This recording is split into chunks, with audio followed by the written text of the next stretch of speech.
Hello, I'm Adam Pacitti from Cultaholic Wrestling, and you are watching Tom Talks Rubbish. It's the place for interviews, wrestling reviews, and so much more.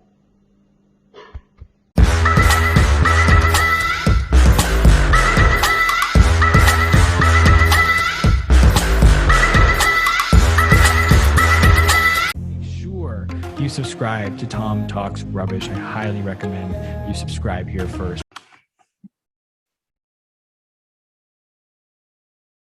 What's going on, guys? It's your boy, Tom Talks Rubbish, and stand back with another interview. This time, I'm joined by Louis Dangoor from Give Me Sports. So welcome to the show, Louis. Hi, mate. How are you doing?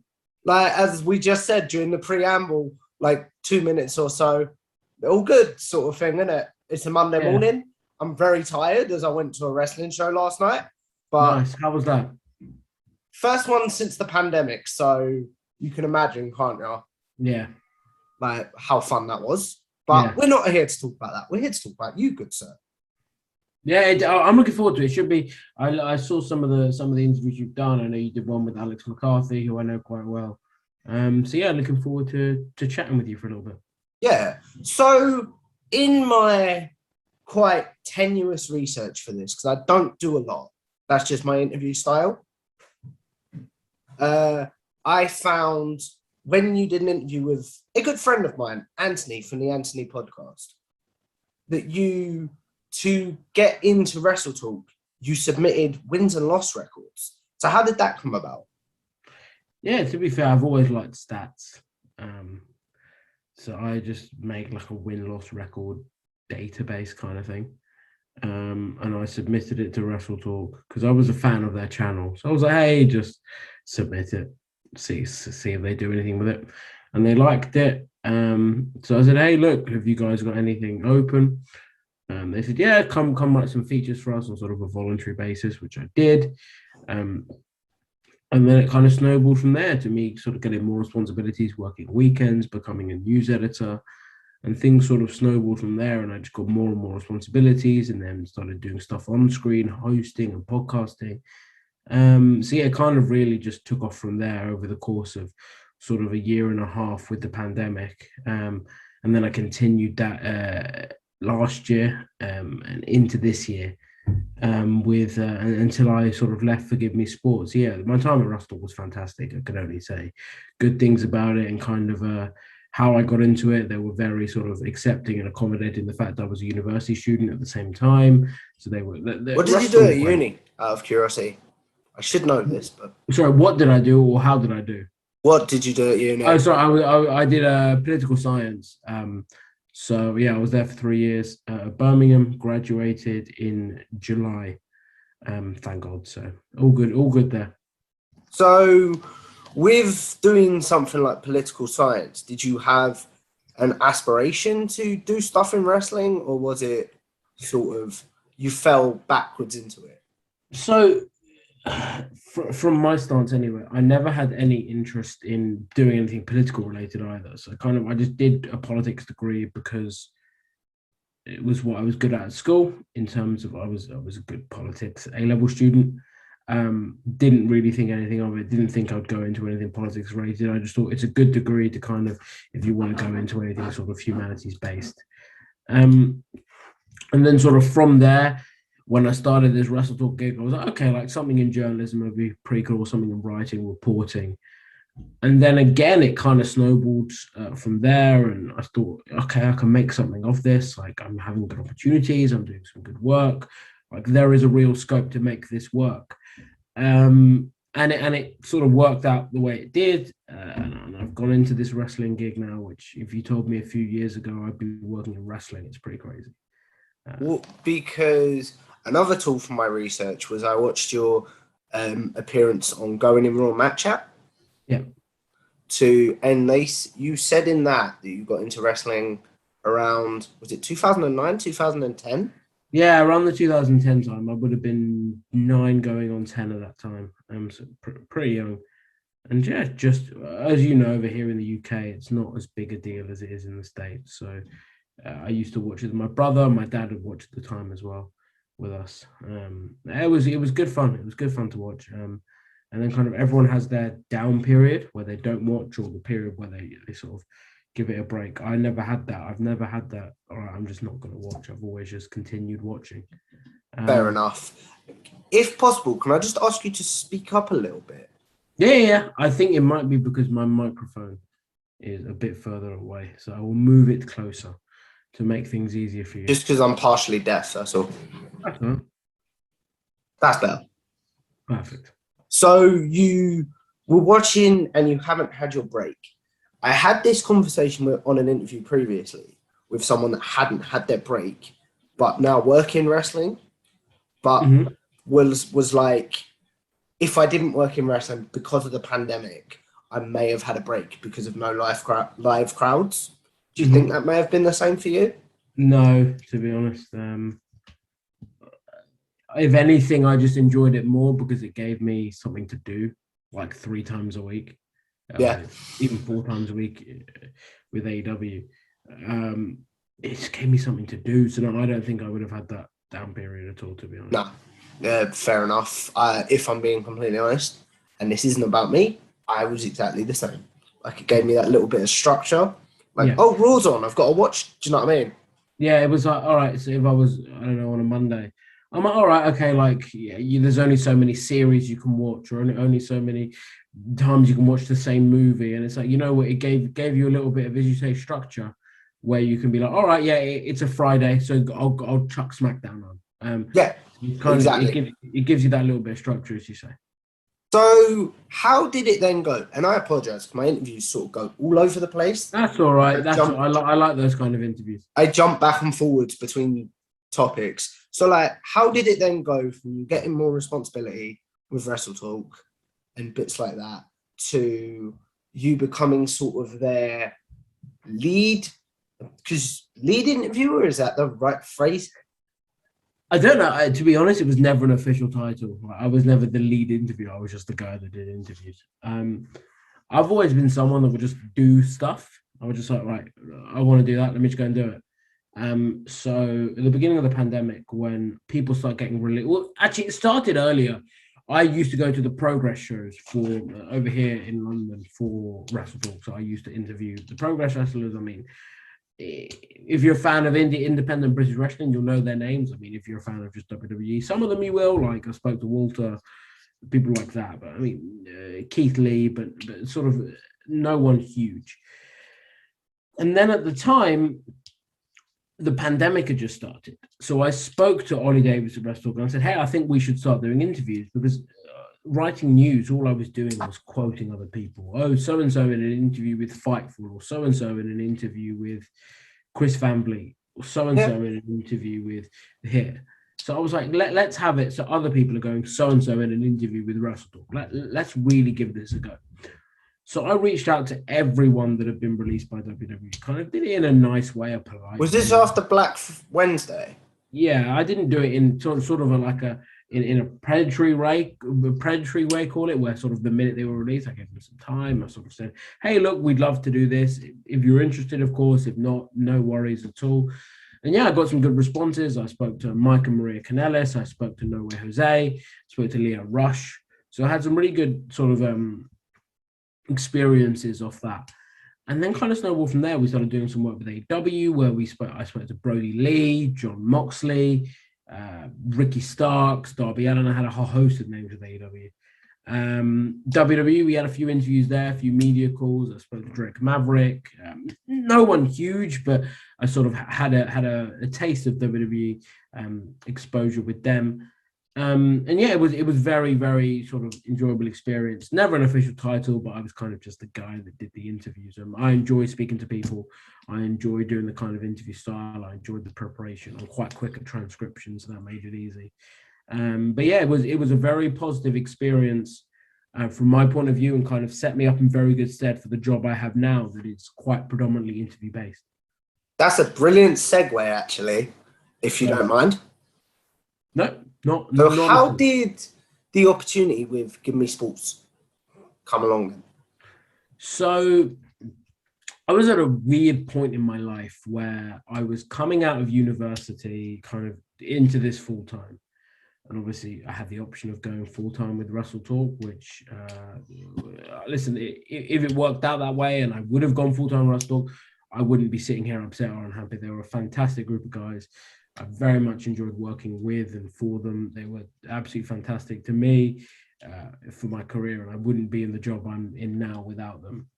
But the guy that used to have my job at Give Me Sport was moving on, and he and I had a close relationship. We've met at some of the WWE shows and some of the WWE press events, and chatted on social media and Twitter. And he said to me, "Hey, I'm moving on. I think you'd be great. Fire this guy off an email and apply." So I said, "Perfect." And then within 2 days of me sending off that email, I think 3 days actually, I got a job offer from Give Me Sport to be their lead WWE guy, so kind of to head up their WWE coverage. So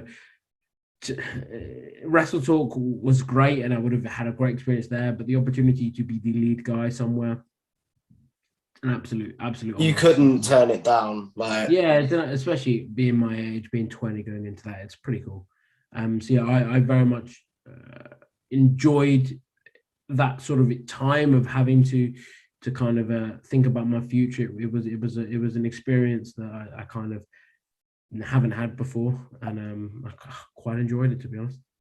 Because what were you with Wrestle Talk? Were you a full-time or were you freelance? So I was freelance, but I was working sort of full-time hours, doing sort of full-time. It was just while I was at university, it made more sense to be freelance in terms of officially, but I was working sort of full-time hours. I think just below full-time hours. I enjoyed it. It was great. As I said, Wrestle Talk were nothing but fantastic to me. Okay. So what was your first day at Give Me Sport like? It was actually the day I graduated from university, so it was pretty I saw that, like, because I follow you on Twitter, obviously. It was a pretty big day. It was kind of like, oh, hey, starting a new job. You've also graduated from uni. 30th of June, correct? No, it was actually 5th of July. But the 30th of June was my last day with Wrestle Talk. So I kind of had a few days off. I had a few days off in the middle to I went away with some friends for a few days. Yeah. Sorry, I got that confused then. It was all right, to be honest. I was going to announce it later on. I just wanted to announce it at the time. But That's enough. But yeah, it was a weird day, surreal day. Like within the first couple of minutes, I got an email from WWPR saying, "Did you want to interview Cesaro?" And I'm like, okay, this is kind of the world I'm in now. Very enjoyable experience, and I've been there for 3 months now, and I'm enjoying every moment of it. So I've got to say, it might be closer to 5 months by the time this goes live. 5 months then. That's all I'm saying, because fortunately, unfortunately, whatever word you want to use, I've had a lot of interviews recently. So good to be busy. Exactly. I've been very busy. And I apologise that my mum's phone's now going off. That's completely fine. I am, with this whole COVID situation we've been in, I've been so used to the craziness of having to adapt to working at home. I've had my dog walk into interviews I've been doing. I've had my mum walk into interviews I've been doing. I've had that loads of times. And people get it. We all get it. Like no one wants to be sort of in this situation, but with everyone at home. But what is the most, like, that brings me to a decent question actually. What is the most embarrassing moment you've had interviewing someone? What is the most embarrassing moment I've had interviewing someone? I don't know.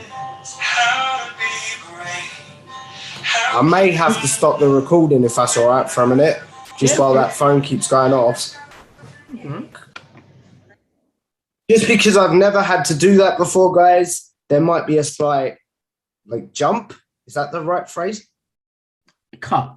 We'll call it a cut. There's a slight cut, and to peel the curtain back, phones and that were going off, and just to be safe, we paused the recording, yeah? Yeah, works, makes sense. Sorry. As I was going to say, my most embarrassing moment, I can't actually think that I've had one, to be honest.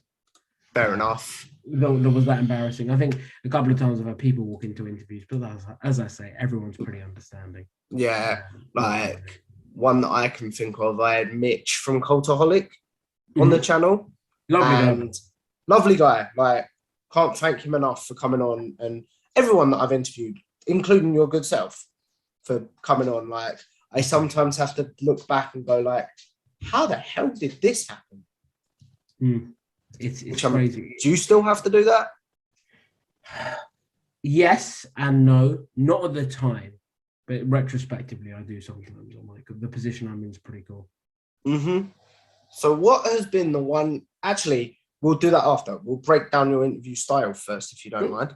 Yeah, of course. So, like, when prepping for an interview, say you want to interview someone from WWE, are you having to reach out to their PR department?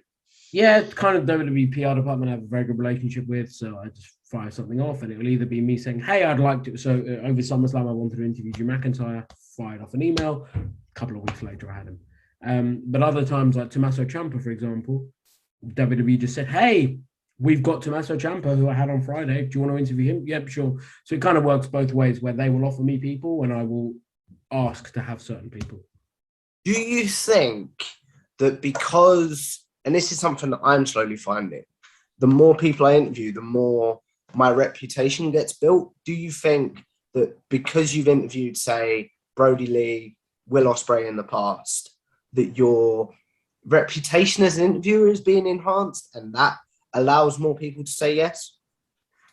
I don't know if that makes any sense. That was a very wordy question. It does. At Wrestle Talk, yes, because kind of with independent names or with names that were released, I could say, hey, look, I've interviewed so-and-so. Would you like to come onto my show? And kind of, if they were friends with the people, it would help. But with Give Me Sport, less so, because I'm interviewing as Give Me Sport. I'm not interviewing as Louis Dangoor. Kind of, I'm being given the opportunities because of the place I work. So I don't think my reputation so much carries weight there. Although I'm sure it helps, and I'm sure that the fact that I'd like to think I ask good questions and conduct good interviews probably does help. But I mean, the most important thing with the Give Me Sport thing and the WWE interviews is the platform that I have with Give Me Sport and the reach that the site has. Do you, like, okay, maybe not your reputation then, but do you think the reputation of Give Me Sport helps you to get interviews? Yeah, sometimes? 1,000,000%. The reach of Give Me Sport, the fact that we don't just cover wrestling, we cover football, we cover boxing, we cover all forms of sport. I think that only massively helps. And the way I try and word it to people is, if I'm trying to sell Hoovers and you work for Dyson. No, not so much. If I'm trying to sell a car, right, I'm not only gonna do interviews with car magazines that realistically all know about my car already. I'm going to try and do interviews with places that cover cars, but also cover other lifestyle parts, for example. Yeah. So the way I have to try and think of it is, if I'm reading a wrestling soul news site, like a news site that is solely about wrestling, the chances are I know when Crown Jewel is. I know it. Yeah. So I've already made my mind up whether I'm going to watch it or not. But if I'm a site that has wrestling and football, I might go on there to read the West Ham results, for example. Exactly, the West Ham result, or Messi scoring a goal, and look at the article they've written there, and then go, okay, I see an article in here at the corner about John Cena. I remember him when I was watching. Let me click on that, and then you get down this rabbit hole where you've realised that there's a wrestling event this Sunday and John Cena's fighting. Okay, that's really cool. Let me have a look at that. So yeah, I think I understand from WWE's point of view why they kind of do things the way they do in terms of the media they reach. So for Give Me Sport, it does make a whole world of sense. Okay.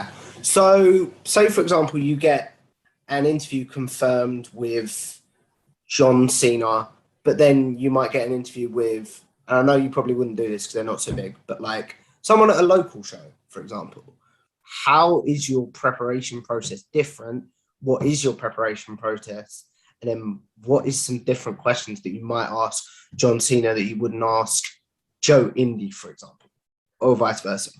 So weirdly, I'd have to do more preparation for the guy at the local indie show for me. Okay. Because I got to be honest, I'm a pretty knowledgeable guy, or I like to think so anyway, when it comes to wrestling.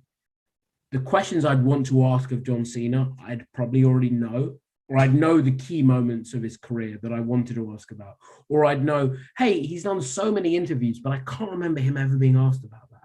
So that's what I'd ask about. So I think the preparation would be, I'd still do extensive preparation, but it would have to be less than if I was interviewing someone who I didn't know that much about, that I would have to do a lot of research. But for both, my research would entail me listening to other interviews and going through, because the one thing I like to do in my interviews, and no question is going to be the same because you want to vary it up. The wrestlers appreciate it and the readers appreciate it. Yeah. But the way I kind of word it is I want to do interviews where it's unique and it's different. So I would listen to the 5 other interviews that they've done and kind of make sure that I wasn't asking the same questions. Okay. But then, like, for example, when interviewing someone that's predominantly still wrestling, or say someone that's maybe transitioned from wrestling into acting or wrestling into MMA, what do you think some of the differences are?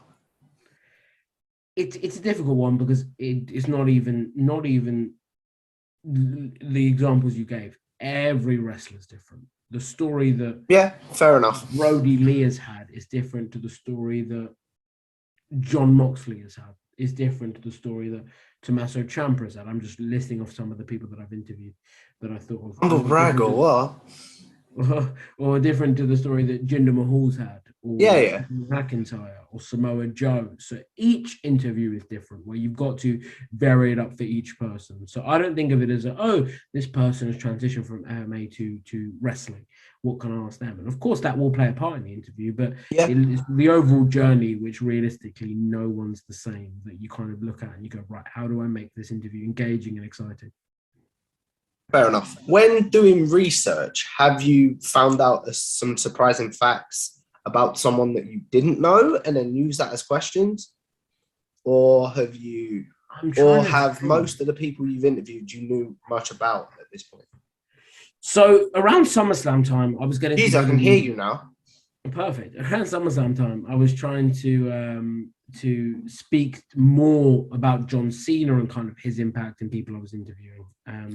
So I spoke to Big E, and I was kind of typed into just Wikipedia, not into Wikipedia, into YouTube, John Cena, Big E, and kind of thought, what matches are going to come up? And it was a clip of Big E working out at John Cena's gym in 2012 as part of The Rock's documentary, before The Rock and John Cena on the WWE Network. Was this during Once in a Lifetime? Yes. I don't even think the network was a thing at that point. But it was a documentary series, or like a mini doc. So I spoke to Big E about that, which was quite interesting. And he was like, "Oh, I've not been asked about that in a while." So kind of you kind of look for things that are a little bit different that people aren't talking about, and go for there. But off the top of my head, interesting stories. There was a couple from John Moxley that's career interested me, like his stuff with Mick Foley. They were going to have a match. That was interesting. I couldn't remember that. There was a couple. That was in like 2012, if I remember correctly. Yeah. But then Mick couldn't get cleared, if memory serves. I think you're right there. Jeez, my wrestling encyclopedia is really like stupid. But if you ask me maths questions, I'd be like, I have no idea. Same. Join the club. Do you know what I mean? Ever since I've been interviewing people in wrestling, it's like, I know a lot more about wrestling, but ask me to do general knowledge and stuff like that. It's almost like that's been purged from my brain. It's got to be honest, the wrestling knowledge is more useful anyway than the maths. I've found that, yeah. So one thing I am curious about, because if we covered this, I'm not sure, because I got a bit flustered during the whole phone thing. But when you decided to leave Wrestle Talk, who did you tell and who were you most nervous to tell? Most nervous to tell Ollie Davis because he was my boss at Wrestle Talk and he was great to me. So I didn't want him to think that I wasn't happy there. But the first person I spoke to was... Sorry. The first person I spoke to was Alex McCarthy. Alex, I'd worked with on Wrestling Daily.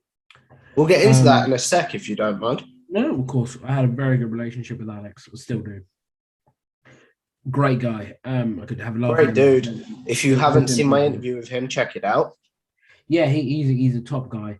And he actually used to work at Ghibli Sport in the job that I've got now. And I knew that. So I spoke to him and said, hey, mate, what do you think? Obviously won't go into details about what he said, but gave me some great advice. And he's always someone that I've gone to as a bit of a mentor. Yes, mentor, but gone for advice, and it's kind of a sounding board in a way I can fire ideas off. Say, hey, I've got this idea, kind of for Wrestling Daily. I used to be like, I messaged him at sort of 10 p.m. Hey, I've got this stupid idea. What do you think? But he was great and kind of gave me the advice. But I was nervous to tell Ollie because I didn't want him to think that I wasn't happy at Wrestle Talk and wanted to move on, because I didn't. I very much enjoyed my time there. As great as this job at Ghibli Sport is, it's absolutely fantastic. I didn't want him to think that, and it was a great opportunity. And he was more than understanding. He said, "Yeah, listen, it's an amazing opportunity. Go for it." Sorry, man. No, I need to stop interrupting people. That is one thing I'm learning and working on as an interviewer. It's hard over Zoom because you never know when people are finished. Yeah. So, is the door still open at Wrestle Talk? If, like, you said, Give Me Sport isn't working out or something, and if you can't go into that, I appreciate that. I don't know. It's not my door to open or close. Right now, I'm loving the work I'm doing with Give Me Sport, and that's kind of where my focus is, and my 100% effort is. I'm sure in the future I will do some work with Wrestle Talk in some capacity, whether that's guesting on a show. So there's no bad blood there. If that's what you're asking. I'm sure we'll work together. Yeah. So like, I talk to the people at Wrestle Talk from time to time, still firing off messages and kind of just checking in. But no, I mean, I'm the wrong person to ask in that regard. Well, hopefully, I'm having Ollie on soon, so I may ask him. Feel free. Report back to me what the findings are. Just to peel the curtain back, just to promote it a little bit, I've got interviews going up with Laurie Blake and Pete Cornell from Wrestle Talk as well. Okay. Two great guys as well. That was a load of fun, because the Laurie Blake one got recorded the week after All In. All Out, sorry. Okay. But anyway, we're not here to talk about me, and I really need to stop talking about myself. I do. Talk about you all you want. It's your channel, my friend. Dude, but it is one of them things where you're like, I've got this story I want to tell, but I don't want to. So the way I like doing interviews is it's like a conversation between two friends. Exactly. And no conversation is completely one-sided, with one person just sharing their stories and the other person just not. So honestly, anytime you got a story, feel free to chime in with What was I going to say? Like, I'll tell you this story, actually. Go on. I was watching your Brody Lee interview recently. Yeah. Because I wanted to do a lot of research and what have you. And because I've started my YouTube interview channel, my mum was like, is that you? She thought we looked alike or something. I can't see it, mate. The glasses and the dark hair. Maybe. That's literally it, isn't it? Yeah, I'm not sure. Maybe. I don't particularly think so, but maybe. Me neither. All I could see is the glasses. Maybe the glasses and the hair, maybe. Maybe. My hair's but so going back to your interview style, you prefer the more conversational, as I do. So when prepping an interview, do you have a list of questions that you... I have a kind of list of talking points and kind of things I want to cover, but never sort of like a script or hey, I'm going to ask these questions in this order, because you've got to be able to adapt and go with the flow. So kind of a list of talking points that I want to cover that I can either expand on, or if I can tell that, hey, this person's not really giving me what I want here, they're likely not to answer this slightly juicier question, so kind of leave that out. Or if they've kind of said, hey, I don't want to talk about that, it's completely fine. If it's kind of like not a controversial topic, but if I want to, for example, with an AEW wrestler talk about Brody Lee, I'll often ask before the interview starts, hey, look, I've got a couple of questions about Brody Lee. Are you all right answering about it? Because obviously some people might not want to talk about it, which completely understand. Yeah. So yeah, I kind of have talking points that I want to cover, that I kind of write down, but never kind of a script or a list of questions that I'll ask in a specific order. Because I've heard this in other interviews, which is you have more, do you do it more in sections, like the start of their career, the middle of their career, etc.? No, I don't tend to do kind of recaps of career because it's been done.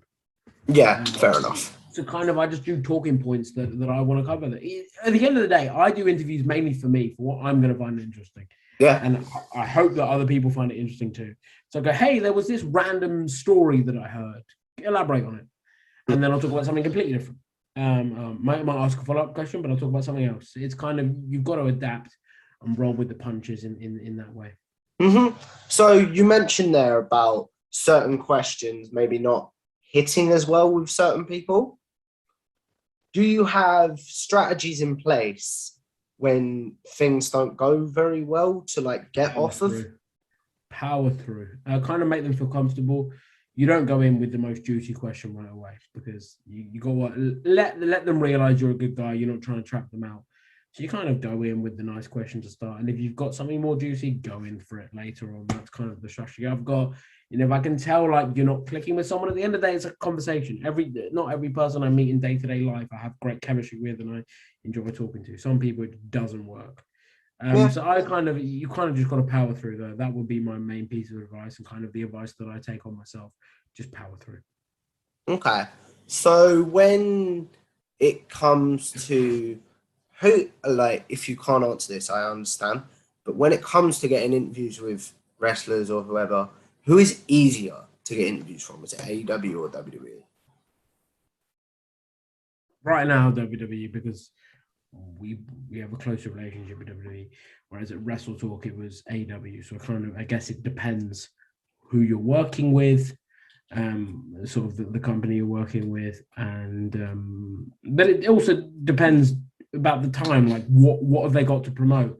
Are AEW promoting All Out? Or WWE promoting SummerSlam? So it kind of depends, kind of what the situation is, who you're working for, and again your credibility as well. Have you done anything to piss off either company? And if you have, probably not going to get an interview with them. Yeah. So, like, for example, because this is something that I'm working on, is I'll start that question again. That was hard. I apologize for that. All right.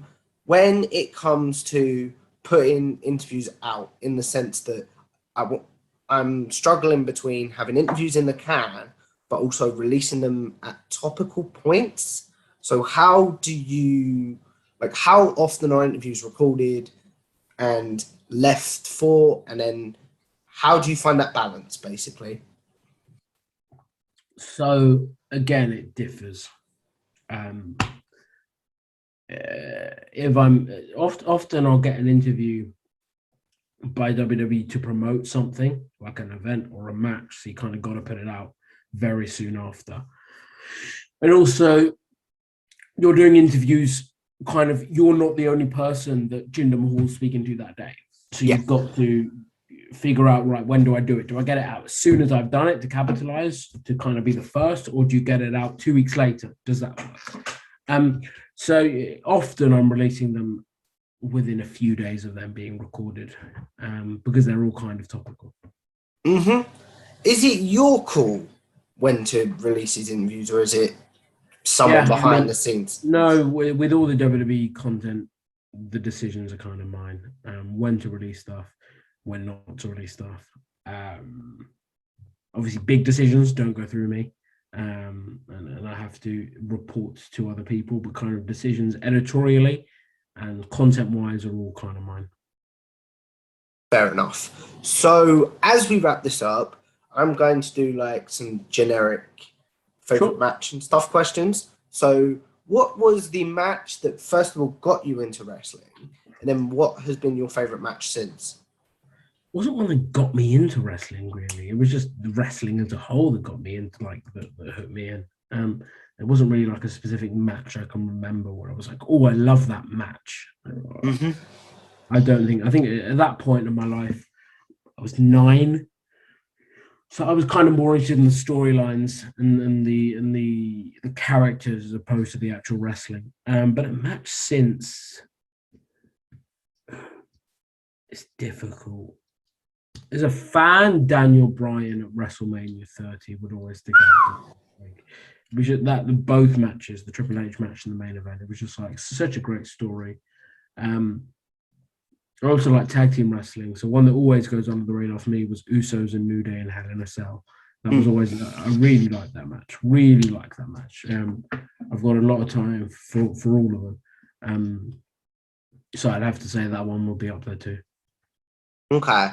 So what about actually, I'll ask you this first. Have you found that interviewing wrestlers or people involved with wrestling has changed you as a wrestling fan or changed your stance on how you're a wrestling fan? Yeah, a little bit. And I think it's only natural because, I don't know, you interview Tommaso Ciampa on a Friday and then on Tuesday you're seeing him on your TV. So you kind of feel like you've got that closer affinity to him. And you kind of, it's only natural, but the people that you interview, you kind of want to do well because you get that, you sort of feel not a relationship with them, but you feel that you've got some sort of bond with them in a strange way, probably one-sided because they do tons of interviews. And I mean, some of the people that I've interviewed in wrestling have gone on to become friends of mine, kind of wrestlers. So you always want them to do well. So yeah, it has changed for sure. I've become more involved, but I think that's only natural.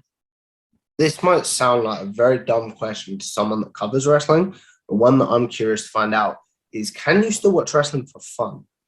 Yeah, 100%. Like I don't, yeah, 100%. I didn't cover All Out too much because I mainly cover WWE stuff now. Obviously did the main talk boys from All Out, but the majority of the show I watched as a fan, which was great. So yeah, I can 100% still watch wrestling for fun. Mm-hmm. So we should have covered this earlier, but I know how Wrestling Daily came about from Alex's perspective. How did it come about from yours? It just asked me to do it. And because I was working with WrestleTalk, I kind of had a more hands-on approach than the other hosts, kind of helping set things up, helping with the thumbnails, just basically helping to kind of run the show and to do all the behind-the-scenes stuff. But yeah, he kind of asked me to be involved in it and relished the opportunity to work with him and to kind of do more hosting stuff. So kind of, you've got the perspective from Alex, you've got the perspective from me as well, because kind of he was involved with the more high-level talks than I was. Yeah. So what, actually, changing the subject, I might release this interview this week, actually. Works for me. Because I've had Alex McCarthy on and because we've covered Wrestling Daily in both interviews. Does that make sense? Makes a lot of sense. Was there, obviously, leaving WrestleTalk, you struggled. Did you struggle? I got to be honest, no. Because it was such a great opportunity. But Sorry. Did you mean, did I struggle in terms of Give Me Sport, or was it a hard decision to leave WrestleTalk? I wasn't planning on asking you both, but can you? Yeah, I'll give both. So when I said no, I meant in terms of the transition at Give Me Sport, it was very easy. It was what I'd been doing, just slightly edited, and it was a great opportunity. Did I struggle to leave WrestleTalk? Of course. It was great guys who I very much enjoyed working with. They gave me my first proper job. So yeah, it was a very tough decision to leave WrestleTalk, and kind of not being able to say goodbye because it was during the pandemic was difficult. It was during quite the height of the pandemic as well. Yeah, to be fair, things were lifting, but we couldn't, for example, I couldn't go for leaving drinks. So they were if I remember correctly, they were lifting and then everything got shut down again. Yeah. Pretty much. Exactly. So it was difficult. It was a difficult decision. And of course, one that I didn't take lightly. How long did it take you to make the decision? I think longer than I thought at the time. Because at the time, everything just felt like it was happening so quickly. Mm-hmm. But I'd say over the course of a couple of weeks between me getting the offer from WrestleTalk to go full-time and then me getting sort of the Give Me Sport side of things, that coming into the picture, and then me opting to go with Give Me Sport kind of took a few weeks, yeah. Okay. So, and this might sound like a very obvious answer, but do you feel like you've made the right decision? Yeah, yeah, for me, I think I did. Rustalk is still doing great things, which is lovely to see. I'll always like Wrestle Talk to do well. So I think it was a good decision for me personally. Anyway, I know you kind of got to be selfish. It was a good decision for me. You have to be selfish sometimes in life, man. Like, you really do. You really do. Yeah. So as we wrap this up, because we've been going for about 40 minutes now.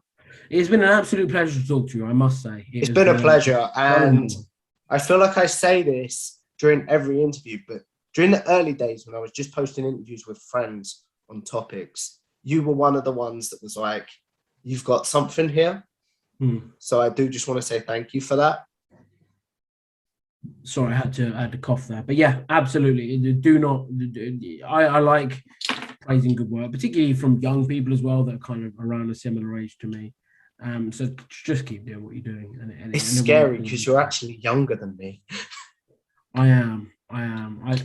There are a few people in wrestling that like kind of do what we do that are younger than me, which I find scary as well. But yeah, I feel like I'm 21 going on 60.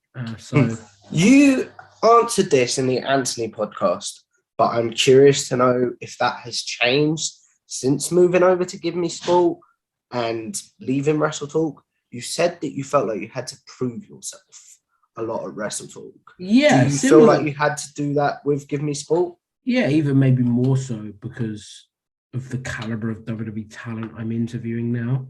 That I wasn't at Wrestle Talk, the kind of like, oh, I've got to prove that I'm not just some kid that's lucked into this. I've got to prove that I'm going to ask the good questions and do things the right way. So yeah, I'd say that hasn't changed at all for sure.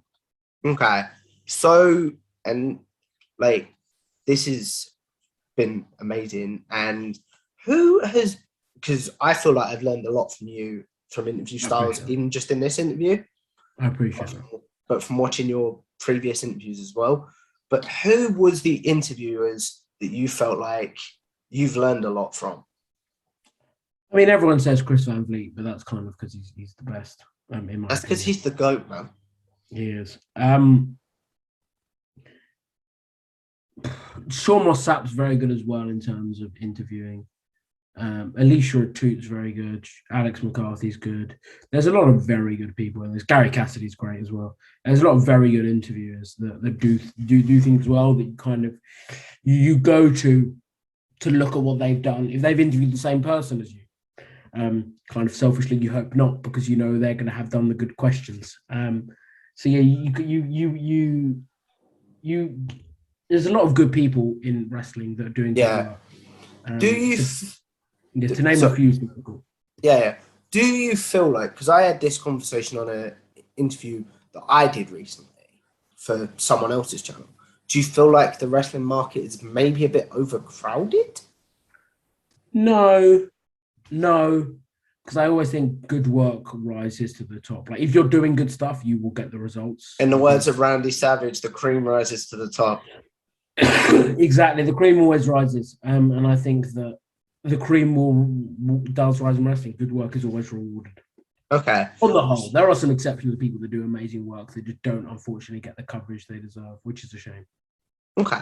So when it comes to interviews you want to do in the future, who's on your interviewing bucket list? Have we frozen? No.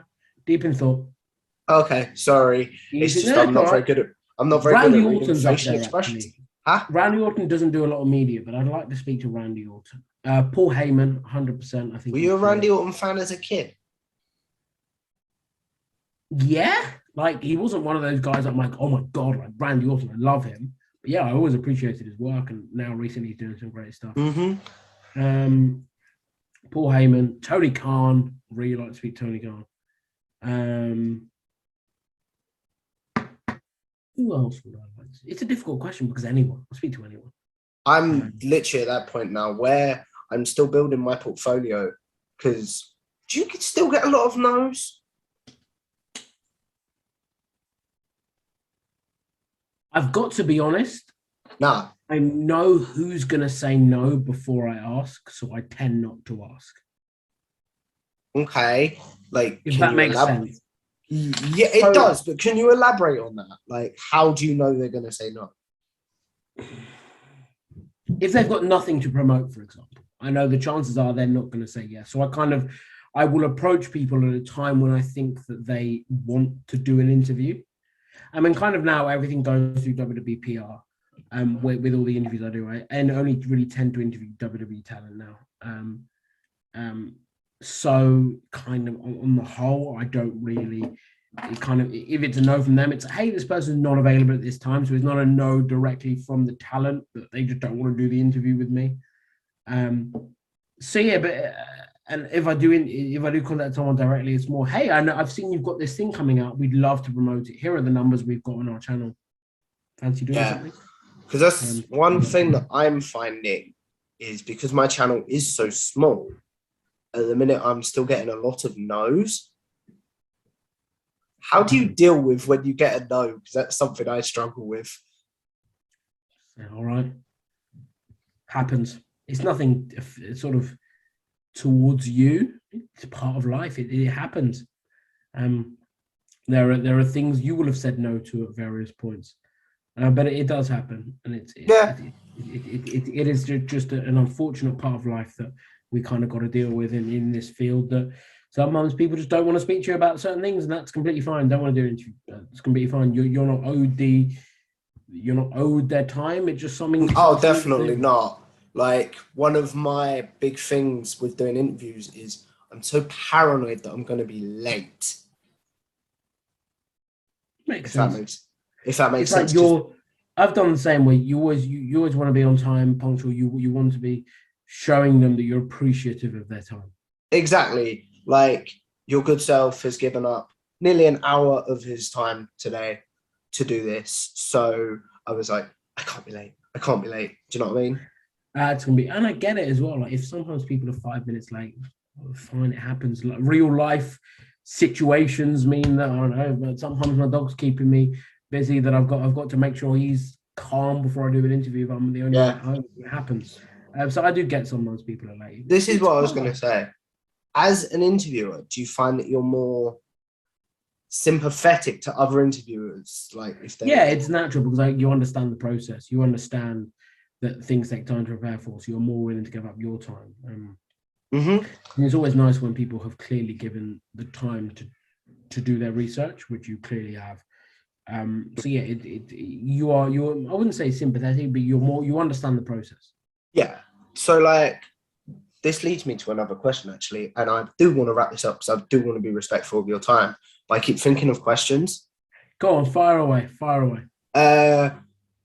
What is something that people may not understand from, I'll put it this way, people might think, oh, he just gets to chat to wrestlers all the time, or people involved with wrestling. What is something that people may not understand about your job?